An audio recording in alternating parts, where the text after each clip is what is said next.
Hello students, welcome to my channel. तो friends, ये third class है जो कि गेट रिवीजन कोर्स मैंने अभी लाया है।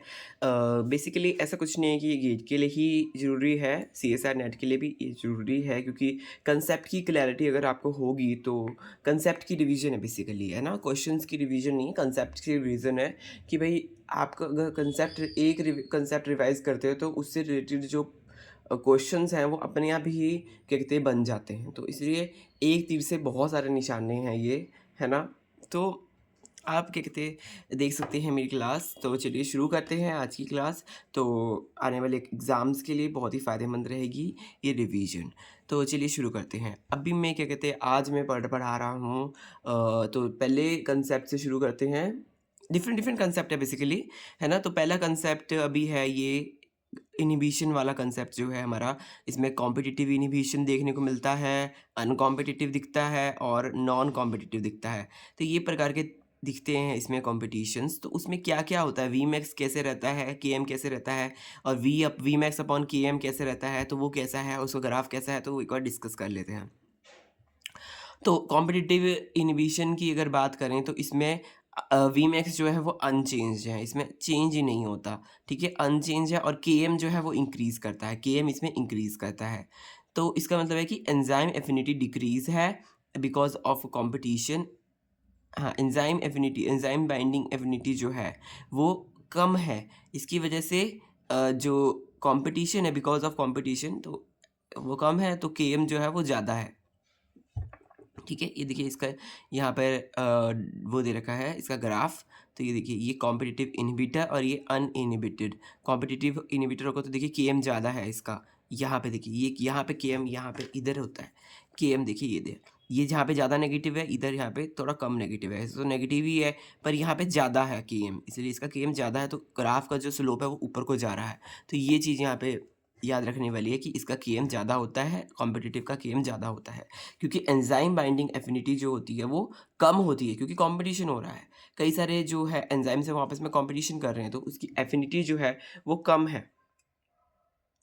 ठीक है, तो अब हम नेक्स्ट में चलते हैं। अनकॉम्पिटिटिव टिल सब यहाँ पे एक बार अनकॉम्पिटिटिव को देख लेते हैं। अनकॉम्पिटिटिव में वीमैक्स डिक्रीज हो रहा है, वीमैक्स डिक्रीज हो रहा है और केएम भी डिक्रीज हो रहा है। दोनों डिक्रीज होते हैं, केएम और वीमैक्स दोनों इसमें डिक्रीज होते हैं। और केएम अपॉन ये अनचेंज, ये कोई चेंज ही नहीं होता। KM upon Vmax upon KM जो है वो अनचेंज है। इसका मतलब क्या है, टिल सब अनकॉम्पिटिटिव का टिल सब्सटेंस नॉट हाँ नॉट एंजाइम अनकॉम्पिटिटिव इनहिबिशन नहीं कर सकता, सो इट वेट्स। तो मतलब इसका ये मैंने यहाँ पे लिखा हुआ है कि जब सबस्ट्रेट एंजाइम से बाइंड नहीं करेगा, है ना, तब तक अनकॉम्पिटिटिव जो है वो इनहिबिशन नहीं हो सकता। तो उसका सबस्ट्रेट के जब इनहिबिशन एंजाइम से बाइंड करेगा उसके बाद अनकॉम्पिटिटिव इनहिबिशन बाइंड नहीं कर सकता, उसके बाद हाँ, तब तक अनकॉम्पिटिटिव इन्हिबिटर जो है वो बाइंड नहीं कर सकता। पहले सबस्ट्रेट और एंजाइम बाइंड करेंगे, फिर इसके बाद ही करेगा जो इन्हिबिटर है, इन्हिबिटर ये देखिए अनकॉम्पिटिटिव इन्हिबिटर वो बाद में ही करेगा। तो केएम तो देखिए घट गया, केएम देखिए उधर को चला गया तो घट गया, है ना? ये वाला इसका है, तो इसका केएम उधर को जाके घट गया, है ना? ऐसे यहाँ पे है। तो इसका रिज़ल्ट क्या होगा? एंजाइम नॉट डिटैच, एंजाइम जो है वो डिटैच नहीं होगा। इसकी वजह से एफिनिटी जो है वो बढ़ जाएगी, है ना? एफिनिटी एंजाइम की बढ़ जाएगी, जिसकी वजह से केएम जो है वो घट जाएगा। तो ऐसा एक इसमें है। और नॉन कॉम्पिटिटिव में क्या होता है?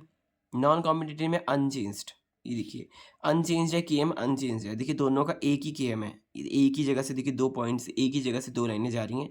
और नॉन इनहिबिटिव में ऐसा होता है, ठीक है, डिक्रीजेस। और एक होता है मिक्स्ड। मिक्स्ड में क्या होता है, उसमें चेंज होता है। और देखिए उसमें ऐसा कुछ है, देखिए केएम दोनों केएम अलग है, एक ऐसे एक ऐसे ऐसे। तो इन दोनों में यही फ़र्क है। इसमें नॉन कॉम्पिटिटिव में एक ही पॉइंट से जा रहा है, कोई केएम चेंज नहीं है, यहाँ पे दोनों केएम चेंज्ड है। तो ये था एक टेबल जो कि बहुत ही बेसिक चीज़ इसमें हम मैंने बताई हुई है, जो कि बेसिक है। ये तो बहुत ही बेसिक है कि कॉम्पिटिटिव एंजाइम इन्हिबिशन वाला जो कंसेप्ट है बहुत ही बेसिक है। तो अगर कुछ आ जाए क्वेश्चन तो ऐसे आ जाता है गेट में कि केएम किसका कब बढ़ता है। केएम जब बढ़ता है तो क्या होता है, कॉम्पिटिटिव इन्हिबिशन होता है। डिक्रीज होता है तो क्या होता है, अनकॉम्पिटिटिव। अनचेंज्ड तो नॉन कॉम्पिटिटिव। और चेंजेस इसका मतलब मिक्स्ड। ऐसे केएम के ऊपर और इसके ऊपर आ सकते हैं, आप इसको लर्न कर सकते हैं।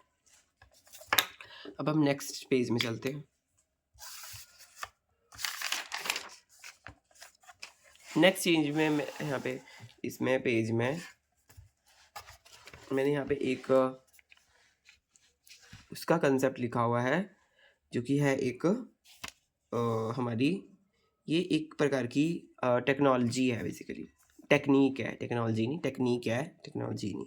हाँ, ये है फ्रेट टेक्निक। फ्रेट टेक्निक का फ्रेट का फुल फॉर्म है फॉस्टर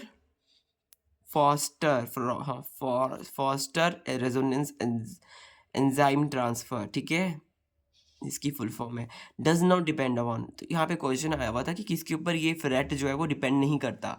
तो फ्रेट किसके ऊपर डिपेंड नहीं करता, वो उसका ये क्वेश्चन है। Relative orientation of donor and acceptor, fluorescence quantum yield of acceptor, distance between donor and acceptor, overlap between donor and emission and acceptors absorption. तो ये अब हम पढ़ेंगे इसके बारे में। तो इसमें क्या होता है, दो कंपोनेंट होते हैं इसमें।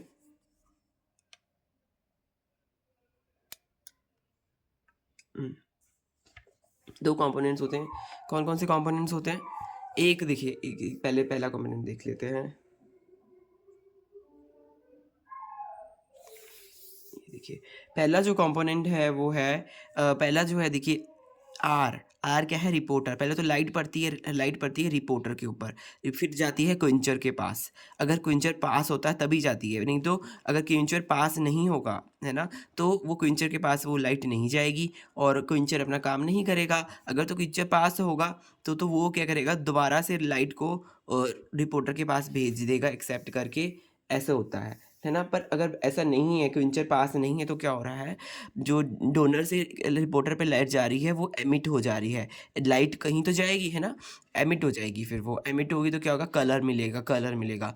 तो इससे हम पता लगा सकते हैं, we can check the presence whether it bind or not. तो हम इसके प्रेजेंस का पता लगा सकते हैं कि क्विंचर से वो बाइंड किया कि नहीं किया। अगर वो तो एमिट करेगा, इसका मतलब वो बाइंड नहीं किया।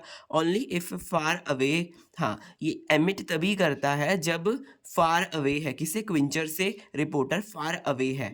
इफ़ नियर क्विंचर, अगर क्विंचर के पास है तो it immediately absorb the light, तो क्विंचर जो है वो इमीडिएटली लाइट को एब्जॉर्ब कर लेगा, ऐसा है।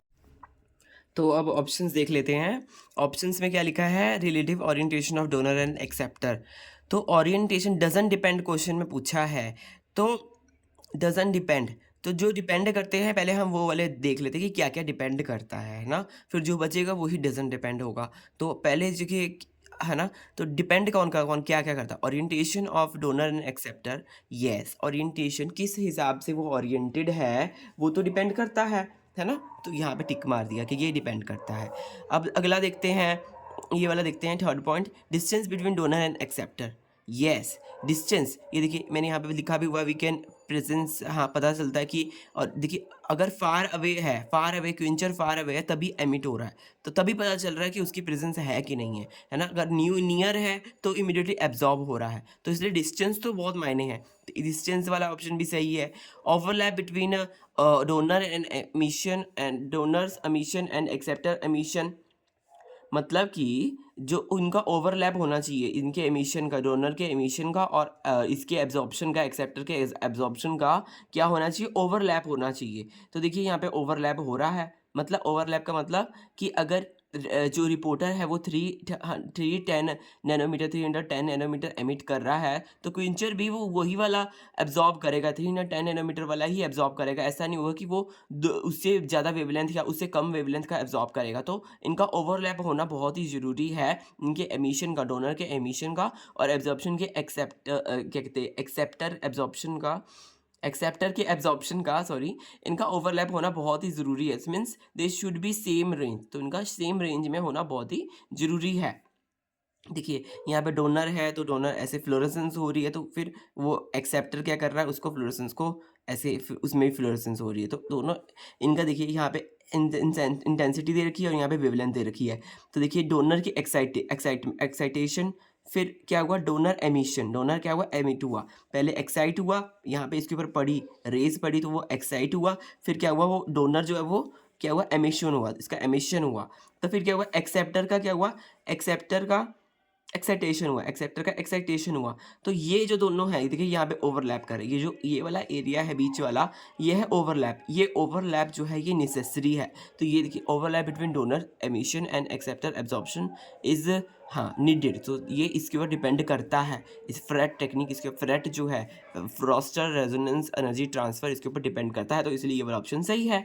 तो देखिए यहाँ पे ये सही है। और बचा ये वाला ऑप्शन क्वांटम यील्ड। जो क्वांटम है फ्लोरेसेंस क्वांटम यील्ड के ऊपर क्या डिपेंड करता है? नहीं, ये इसकी इसमें यहाँ पे कोई भी क्या कहते हैं यील्ड की बात नहीं हुई यहाँ पे, तो इसलिए इसके ऊपर डिपेंड नहीं करता। यील्ड के ऊपर की कोई बात ही नहीं हुई यील्ड बारे, है ना? कि कितना रेट है, मतलब ऐसा कुछ नहीं यहाँ पे बात हुई कि कितना अमाउंट की कोई बात हुई नहीं कि कितना एब्जॉर्प्शन होगा कि नहीं। तो इसलिए ये वाला ऑप्शन जो है क्वांटम यील्ड वाला, ये गलत है। अब हम आगे चलते हैं। आगे जो है ये वाला, अब नेक्स्ट क्वेश्चन देखते हैं। इसमें एक एक्सपेरिमेंटल क्वेश्चन है ये। यस, एक्सपेरिमेंटल क्वेश्चन है। तो इसमें पहले क्वेश्चन पढ़ना पड़ेगा इसके बारे में, फिर ही हमें कॉन्टेक्स्ट समझ आएगा कि इसमें हो क्या रहा है क्वेश्चन में। तो चलिए क्वेश्चन पहले मैं आप समझ पढ़ लेता हूँ। तो आप लाइफ साइंस जो है ऋषभ लाइफ साइंस, इसको आप सब्सक्राइब कर सकते हैं। Phospholipid vesicles prepared in 50 molar 50 molar KCl were diluted in H2O, हाँ वाटर में डाइल्यूट करा उसको, 50 ml KCl को डाइल्यूट किया। Based on this information statements P and Q are made. ये जो स्टेटमेंट्स हैं, दो स्टेटमेंट्स बनाई गई, हाँ स्टेटमेंट्स बनाई गई बेसिकली, मतलब ये दो स्टेटमेंट्स हैं, ठीक है। क्या स्टेटमेंट है? The diluted vesicle develop membrane potential. तो क्वेश्चन पूछा गया है कौन सा सही है, कौन सी स्टेटमेंट सही है। और एक है कि there is a potassium concentration different across the vascular membrane.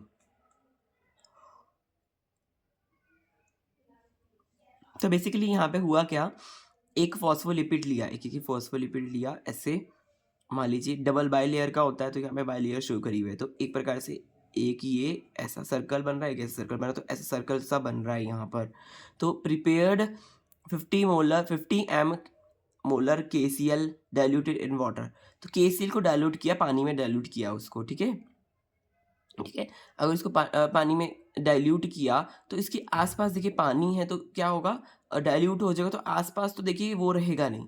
जो इसके अंदर का पार्ट है वहाँ पे KCl रहेगा, आसपास कोई KCl नहीं रहेगा। और basically diluted vesicle develop membrane potential. तो मेम्ब्रेन पोटेंशियल डेवलप किया गया, मेम्ब्रेन पोटेंशियल डेवलप किया गया।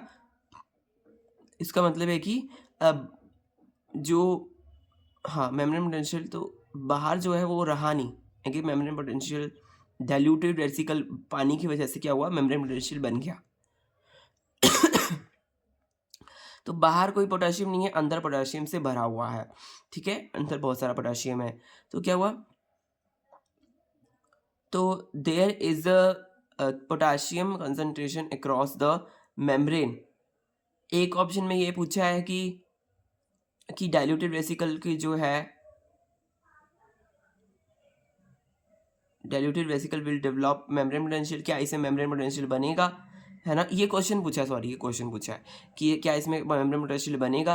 पर देखिए यहाँ पे मेम्ब्रेन पोटेंशियल तो बन ही नहीं सकता, क्योंकि क्या हुआ कि मेम्ब्रेन पोटेंशियल बनने का यहाँ पे वो नहीं है, बाहर से तो डाइल्यूट हो गया है ना, बाहर से डाइल्यूट हो गया, सिर्फ अंदर ही पोटेशियम है। तो मेम्ब्रेन पोटेंशियल का मतलब होता है कि बाहर भी होना चाहिए वही चीज़, अंदर भी होनी चाहिए, पर थोड़ा उसमें होनी चाहिए थोड़ा लेस पॉजिटिव या लेस नेगेटिव, ऐसे होना चाहिए। तो यहाँ तो अंदर ही अंदर है, बाहर है नहीं, तो यहाँ पे कोई मेम्ब्रेन पोटेंशियल तो देखिए बनेगा नहीं।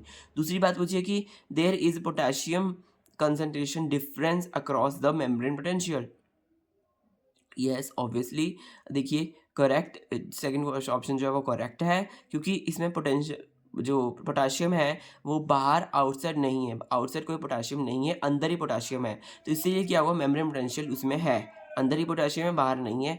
तो क्या है, सॉरी डिफरेंस है, कंसंट्रेशन डिफरेंस है, मेम्ब्रेन पोटेंशियल नहीं, मैं क्या कह रहा हूँ, मेम्ब्रेन पोटेंशियल कंसंट्रेशन डिफरेंस उसमें है, वेसिकल मेम्ब्रेन में कंसंट्रेशन डिफरेंस है, अंदर ही पोटेशियम है, बाहर कोई पोटेशियम नहीं है, कंसंट्रेशन डिफरेंस है। वहीं अगर पहले ऑप्शन की बात करें कि उसमें मेम्ब्रेन पोटेंशियल है, नहीं, उसमें कोई मेम्ब्रेन प्रोटेक्शन नहीं है। इनकरेक्ट। फॉर मेम्ब्रेन प्रोटेक्शन, अगर मेम्ब्रेन प्रोटेक्शन चाहिए हमारे को, तो चैनल का काम करना ज़रूरी है। चैनल तो सारे बंद हैं क्योंकि वो डाइल्यूटेड है। ये इसमें डाइल्यूट कर दिया, उसको पानी में डाल दिया, तो चैनल तो सारे बंद हैं, तो मेम्ब्रेन प्रोटेक्शन काम करेगा ही नहीं, है ना? पोटेशियम अंदर नहीं जा रहा, ना पोटेशियम बाहर आ रहा है, तो मेम्ब्रेन प्रोटेक्शन काम नहीं कर रहा। But here not working, so no possible. तो इसलिए मेम्ब्रेन प्रोटेक्शन काम नहीं कर रहा क्योंकि चैनल ही बंद है, तो इसलिए चैनल काम नहीं करेगा तो मेमोरी पोटेंशियल भी वहाँ पे नहीं होगा। तो इसलिए जो जो फर्स्ट ऑप्शन है वो गलत है, सेकंड ऑप्शन जो है वो करेक्ट है। ठीक है, अब हम नेक्स्ट कंसेप्ट में चलते हैं। नेक्स्ट कंसेप्ट हमारा इम्यूनोलॉजी वाला कंसेप्ट है। ये वाला कंसेप्ट हमने पढ़ा भी था, तो इसमें वही वाला कंसेप्ट है ये कि हमारा सबसे पहले जब इन्फेक्शन होता है तो क्या होता है? सबसे पहले जब इन्फेक्शन होता है तो न्यूट्रोफिल आते हैं, फिर उसके बाद आते हैं मैक्रोफाजेस। अगर न्यूट्रोफिल से भी काम नहीं बनता तो आता है मैक्रोफाजेस। फिर आते हैं डेंड्राइटिक सेल, वो जो क्या करते हैं, एंटीजन प्रेजेंटिंग सेल्स होते हैं, बेसिकली एंटीजन प्रेजेंटिंग सेल्स। और एंटीजन प्रेजेंटिंग सेल्स जो है उसमें यहाँ पे एक चीज़ मॉडिफिकेशन है कि यहाँ पे एमएचसी का जिक्र हो गया, एमएससी की बात हो गई यहाँ पे। जो है ना एमएससी है, एमएससी उसकी बात होगी। एपीसी जो होते हैं, एंटीजन प्रेजेंटिंग सेल्स जो होते हैं, उसके पास एमएससी 2 होता है ना? और वो क्या कहता है, शुड बी देयर, तो MHC 2 should be there distinctive feature, otherwise got killed by T cell. तो अगर इसके पास एमएससी 2 नहीं होगा तो देखिए यहाँ पे बेसिकली क्या हो रहा है, यहाँ पे एक चीज़ बहुत ही इंपॉर्टेंट यहाँ पे काम हो रहा है। एमएससी 2 का तो बहुत ही इंपॉर्टेंट रोल है, वरना तो इसकी जो इम्यून सेल्स हैं वो इसके खुद के सेल को ही ख़त्म कर देंगे, जो एपीसी सेल है उसको ही ख़त्म कर देंगे। एपीसी सेल क्या होता है? एपीसी सेल का मतलब होता है कि वो डेंड्राइटिक सेल है, उसके पास वो जो है वो पैथोजेंस को, जो उसकी एंटीजेंस है वो अपने ऊपर प्रेजेंट करता है। एपीसी का मतलब है एंटीजन प्रेजेंटिंग सेल। तो डेंड्राइटिक सेल क्या है, एक प्रकार की एपीसी है।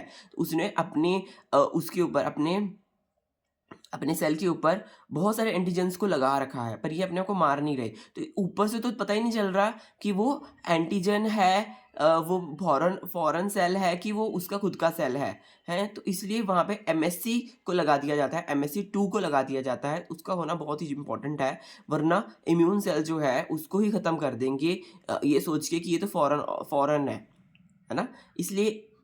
इसलिए ये एमएससी 2 इसके ऊपर लगा रहता है, एपीसी के ऊपर। इससे ही पता चलता है कि वो डिस्टिंक्टिव फीचर, इससे पता चलता है कि वो खुद का ही सेल है, वो बाहर का सेल नहीं है। तो देखिए अदरवाइज़ वो किल हो जाता, नहीं अगर ये बात का पता नहीं होता तो वो किल हो जाता, टी सेल जो होता है वो किल हो जाता। अगर बात करें डेंड्राइटिक सेल की, डेंड्राइटिक सेल जो है वो फिर टी सेल में टी सेल बनाता है, टी सेल आएँगे, फिर आएँगे बी सेल, डेंड्राइटिक सेल से अगर काम नहीं हुआ, ये दूसरा पाथवे शुरू हो गया, है ना? फिर एंटीबॉडीज़ आएँगे अब, है ना? ऑल न्यूक्लिएटेड सेल, और जितने भी सारे न्यूक्लिएटेड सेल होते हैं, उनमें प्रेज़ेंट होता है एमएससी 1। हाँ, एमएससी 1। अब देखिए जो तो इन्फेक्टेड है, उसको तो पता चल रहा है कि उसमें एपीसी है और है ना, ऐसा है। जो इन्फेक्टेड नहीं है ना? Function by telling that it got infected. हुँ, हुँ। तो एपीसी वाले में तो एपीसी एंटीजन प्रेजेंटिंग सेल में तो एमएससी 2 था। तो यहाँ पर जो सेल तो सही हैं, उनको तो पता चल जाएगा। जो सेल नहीं है सही, है ना, बाकी जो सेल है वहाँ पे एमएससी 1 लगा हुआ होगा। जो ऑल न्यूक्लिएटेड सेल के पास, जितने भी न्यूक्लिएटेड सेल होते हैं उनके पास एमएससी 1 लगा हुआ होता है, जो कि फंक्शन करता है, ये बताता है कि वो इन्फेक्टेड है, वो वाला सेल इन्फेक्टेड है, और फिर उसको आके ख़त्म किया जाए। ठीक है? एंटीजन प्रेजेंटिंग सेल के केस में एमएससी 2 काम करता है, और बाकी जितने भी सारे न्यूक्लिएटेड सेल्स हैं वहाँ पे एमएससी 1 काम करता है। तो ये इनका फंक्शन है। अभी हम इसका डिफरेंस भी देखेंगे, सो डोंट वरी। देखिए एमएससी से इन्फेक्टेड सेल है, इन्फेक्टेड सेल, ये इन्फेक्टेड सेल है। तो इसमें एमएससी 1 जो है वो लगा हुआ है, एमएससी 1 लगा हुआ है। एमएससी 1 का क्या फंक्शन है, यहाँ लगा हुआ है, so that macrophages comes and eat it. तो ये इसलिए लगा हुआ है ताकि मैक्रोफेजेस आएँ और इसको खा जाएँ। किसको? एमएससी 1 जो के जो सेल्स हैं इसको खा जाएँ। इन्फेक्शन इन्फेक्शन है, एमएससी 1 के ऊपर इन्फेक्शन है, तो इसलिए इन्फेक्शन सो दैट जो मैक्रोफेजेस आएँ और इसको ख़त्म कर दें और इसको खा के ख़त्म कर दें। तो ये इम्पोर्टेंट यहाँ पे है एमएससी 1 का और एमएससी 2 का। एमएससी 1 जो होते हैं वो एमएससी 2 होते हैं वो स्पेशली एंटीजन प्रेजेंटिंग सेल के ही ऊपर हैं, और जो बाकी जितने भी सारे न्यूक्लिएटेड सेल हैं जो इन्फेक्टेड है ना? उनकी उसके लिए उनके उनके बारे में पता लगे, ताकि इसलिए उन पर एमएससी 1 प्रेज़ेंट है। ताकि फिर वहाँ पे मैक्रोफेज आएगा और फिर उस सेल को खा जाएगा, ख़त्म कर देगा इन्फेक्शन को। अब हम इसके बारे में एमएससी की जो है ये वाला कंसेप्ट जो है एमएससी मेजर हिस्टोकम्पैटिबिलिटी जो है कॉम्प्लेक्स जो होता है हिस्टो है ना ये वाला, इसके बारे में हम पढ़ रहे हैं अभी। तो चलिए अब इसके बारे में और अच्छे से पढ़ लेते हैं। पूरा अच्छे से मैंने यहाँ पे इसके बारे में कंसेप्ट के बारे में लिखा हुआ है, तो चलिए यहाँ पे पढ़ते हैं। तो देखिए MHC class 1 and 2 are cell surface glycoprotein. कैसे हैं ये? सेल सरफेस ग्लाइकोप्रोटीन है, ऑब्वियसली सेल की सरफेस में लगते हैं। एमएससी 1 वाला एमएससी 2 वाला दोनों के दोनों हमने सेल की सरफेस पे देखा, सेल के अंदर नहीं होते, सेल की सरफेस पे होते हैं। एसेंशियल फॉर एंटीजन प्रेजेंटेशन और टी सेल एडेप्टिव इम्यूनिटी। और T cell adaptive immunity basically देखिए यहाँ पे आपको मैंने बताया जो एपीसी के लिए काम करता है। एंटीजन प्रेजेंटिंग सेल के ऊपर सरफेस में जो प्रेजेंट होगा वो एमएससी 2, और टी सेल की अगर इम्यूनिटी देखी जाए, टी सेल की इम्यूनिटी जब हो रही है वहाँ पे एमएससी 1 प्रेजेंट है। तो ये दोनों का रोल है यहाँ पे। दोनों किसमें ये इंपॉर्टेंट है? एक तो ये इंपॉर्टेंट है एंटीजन प्रेजेंटेशन के लिए, और टी सेल एडेप्टिव इम्यूनिटी के लिए ये इंपॉर्टेंट है। MSc class 1 and class 2, MSc class 1 and class 2 के बारे में हम डिफरेंस देख लेते हैं। एमएससी क्लास 1 जो है molecules express only nearly all nucleated cells. जितने भी न्यूक्लिएटेड सेल्स होते हैं, नियरली ऑल न्यूक्लिएटेड सेल, उसमें एमएससी 1 क्लास जो है वो प्रेजेंट होता है। कौन कौन होता है इसमें? HLA ABC और ह्यूमंस, ये इसमें ये वाली क्लास पाए जाते हैं, ह्यूमंस में पाए जाते हैं HLA ABC में। अगर बात करें एमएससी क्लास 2 की तो HLA D R DP और DQ इसमें पाए जाते हैं। Restricted to professional antigen presenting cell, जो प्रोफेशनल एंटीजन प्रेजेंटिंग सेल्स होती हैं APC, उसमें ये प्रेजेंट होते हैं। They present short exogenous peptides from cytosolic protein जो है वहाँ पे शॉर्ट एंडोजीनस पेप्टाइड होते हैं, उसमें ये प्रेजेंट होते हैं लाइक वायरल और tumour antigen to CD8 cytotoxic जो सेल होता है ना, साइटोटॉक्सिक नहीं, CTL साइटोटॉक्सिक टी लिम्फोसाइट। ठीक है, किस किस में प्रेजेंट है एमएससी क्लास 1? किसी में देखिए साइटोसोलिक प्रोटीन जो है, वायरल ट्यूमर एंटीजन जो है, और से लेकर क्या कहते हैं जो CD8 सेल है, CD8 पॉजिटिव मतलब साइटोटॉक्सिक सेल है और साइटोटॉक्सिक टी लिम्फोसाइट्स है, उसमें प्रेजेंट है।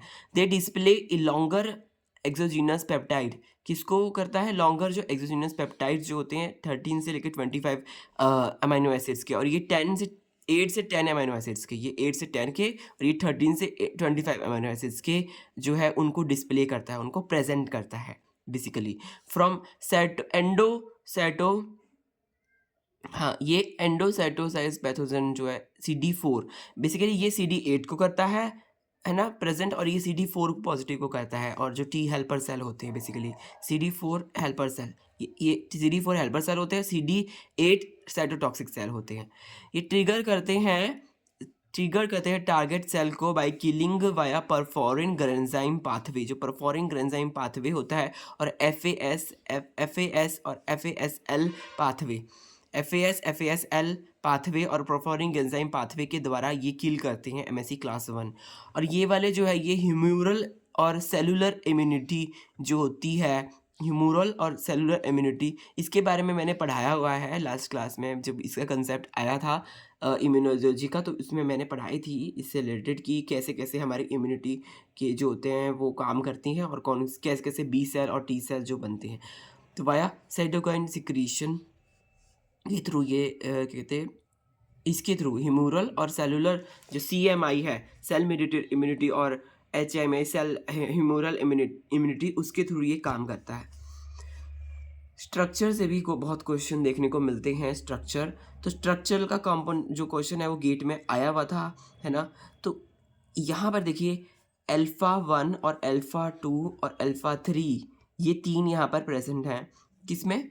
जो हमारा एमएससी क्लास 1 है, एमएससी क्लास 1 वाले में ये 3 प्रेज़ेंट है। एमएससी क्लास 2 वाले में अल्फ़ा 1 और अल्फ़ा 2 ऐसे प्रेज़ेंट है और यहाँ पे बीटा 1 और बीटा 2 हैं।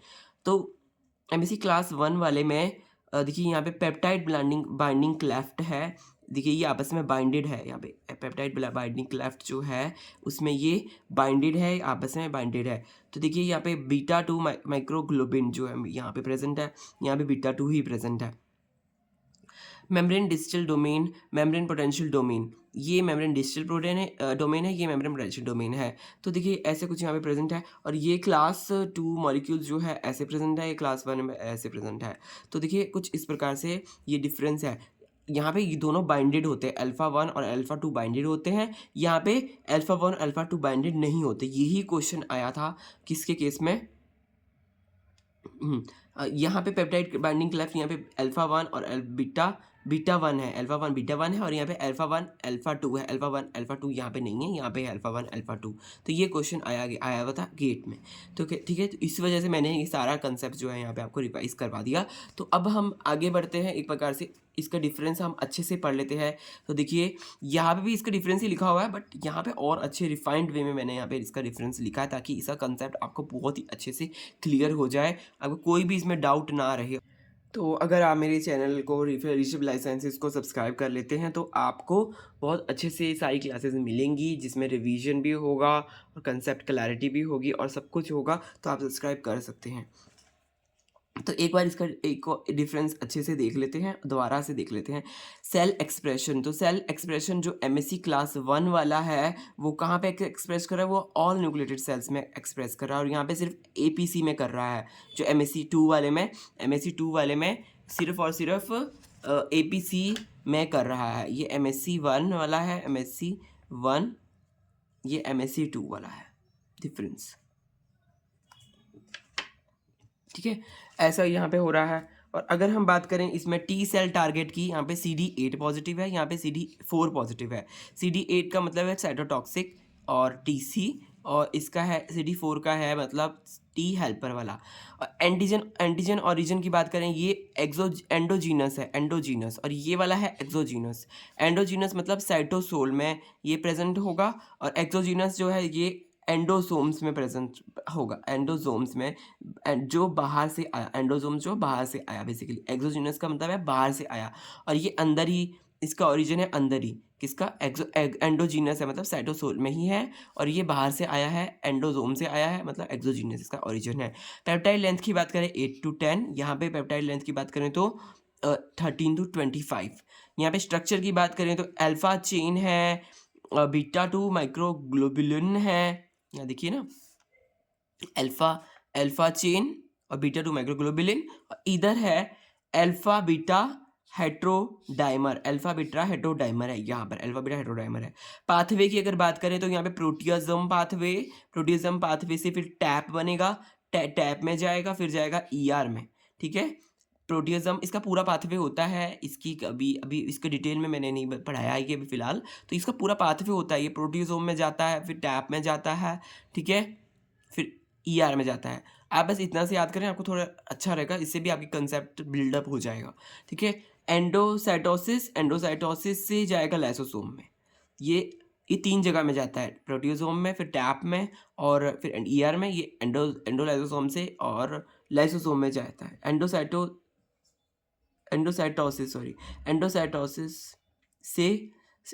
से फिर ये लाइसोसोम में जाता है। पर ये था क्वेश्चन जो आया था, वो है पेप्टाइड बाइंडिंग क्लेफ्ट, वो है अल्फा 1 और अल्फा 2। ये देखिए अल्फा 1 और अल्फा 2, और इधर है अल्फा 1 और बीटा 1। तो ये क्वेश्चंस जो हैं आज के लिए हम इतना ही पढ़ेंगे। ये 3rd क्लास थी हमारी, जो गेट के जो कंसेप्ट्स थे उससे रिलेटेड थी, और बाकी की कंसेप्ट भी मैंने अभी लिखे हुए हैं। बाकी की जो आए हुए हैं क्या कहते हैं हमारे क्वेश्चंस जो जिस प्रकार के आए हुए गेट में है ना वो भी पढ़ेंगे, उससे रिलेटेड कंसेप्ट भी पढ़ेंगे। तो वो हम अब नेक्स्ट क्लास में पढ़ेंगे फ्रेंड्स।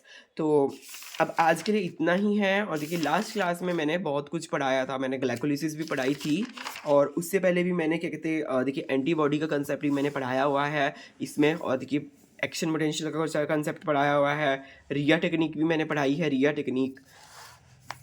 तो एंजाइम कॉन्सेप्ट मैंने आज पढ़ाया।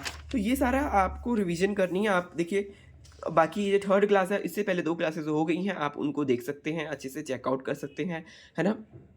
पूरे अच्छे से आप उसमें पढ़ सकते हैं। सारे कंसेप्ट मैंने उसमें रिवाइज़ करवाए हुए हैं। कंसेप्ट क्लियर होंगे तो आप कोई भी क्वेश्चन ईज़िली बना सकते हैं। तो ठीक है, मिलेंगे अब नेक्स्ट क्लास में। आज के लिए इतना ही friends. Bye bye, have a nice day.